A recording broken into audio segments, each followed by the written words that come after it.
14 past 7, Australia's eSafety Commission now has extra powers to help curb bad and criminal behaviour online. The powers were instilled as part of the federal government's online safety bill, which was passed late last year. So what does this mean for you, and how are these new powers help keep people safer online? Because, as we both know, it is a murky world out there in the online world. Paul Litherland was a police officer for more than 20 years, working in the Technology Crime Investigation Unit, and he now runs an online safety education business which delivers training in schools, and he joins me. Good morning, Paul. Good morning, Stan. How are you going? I'm okay. You've had a good look at these new powers. What's your take out of them? I reckon they're going to be a massive step forward, I believe, in just regarding to putting the onus back onto network providers, when we're talking majority of social networking here, gaming providers, push the onus them to start taking a little bit more responsibility in regards to policing their environments and acting on complaints. So is the gaming world, is that where the biggest issues are? I'm finding most of our issues are occurring through social networking and through general internet use, through websites, social media sites, and through posting environments. Gaming not as bad. There are a couple of sites and networks out there, one called Discord as an example, mate, where there is a lot of bullying that does occur. So just those sorts of areas where people and children especially are being exposed to content and risk, which the vast majority of society these days should assume that the networks should be taking more responsibility to remove or protect people from seeing. So the responsibility more so back on the provider, the creator. Has it got any teeth in it? Can they get in trouble? Can they get fined? Do they have to? I mean, is there anything in it? Mate, I mean, that's a good question. I mean, this is still civil legislation, so most of it's going to be based on, okay, is this going to affect our corporate image and how we're perceived? But what I'm hoping it continues to push sort of responsibility towards them to be more responsible for their environments.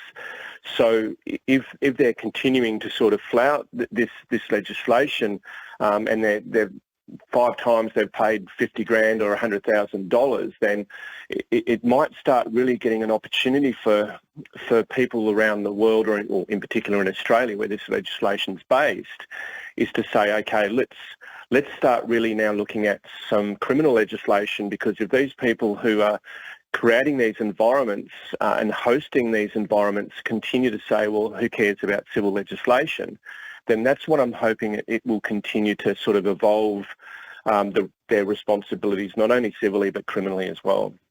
Yeah, let's hope that online world gets a little bit less murkier, particularly for young and vulnerable people. 17 past 7, Paul Litherland, my guest.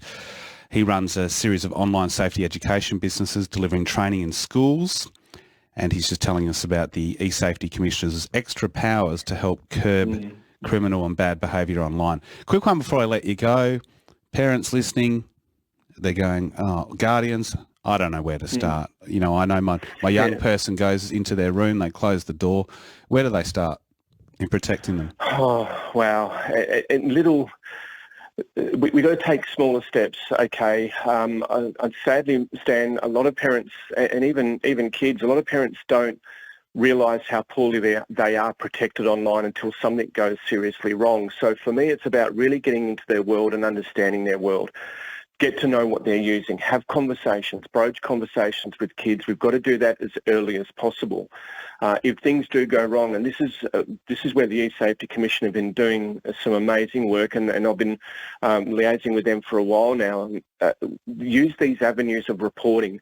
Not enough parents and kids are reporting, so as a result of that, Stan, a lot of organisations who are there protecting kids don't know what's happening. So I would really encourage parents, especially, to get familiar with this legislation, to report through the networks, to say this is not appropriate behaviour, to report through the eSafety Commission to say this is not appropriate behaviour, so they're being heard, and we can start to take real action to address this by throwing some really good statistics at our governments to say, well, this is a huge issue.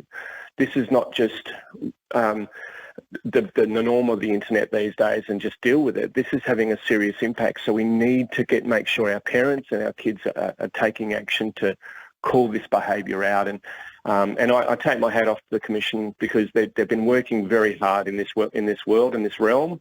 I'm only hoping that the networks, especially our big tech companies, will actually start to take heed and go, you know what, let's start changing how we design stuff, because people are now going to come after us. And Australia, I think, has been at the forefront of that to say this is no longer acceptable. Good on you, Paul. Fingers crossed. Let's Cheers, hope buddy. this goes some way and change. Appreciate it. That is Paul Litherland there, police officer for 20 years. He's also the West Australian of the Year, by the way, up for Australian of the Year, and he does a lot of work in protecting young and vulnerable people online.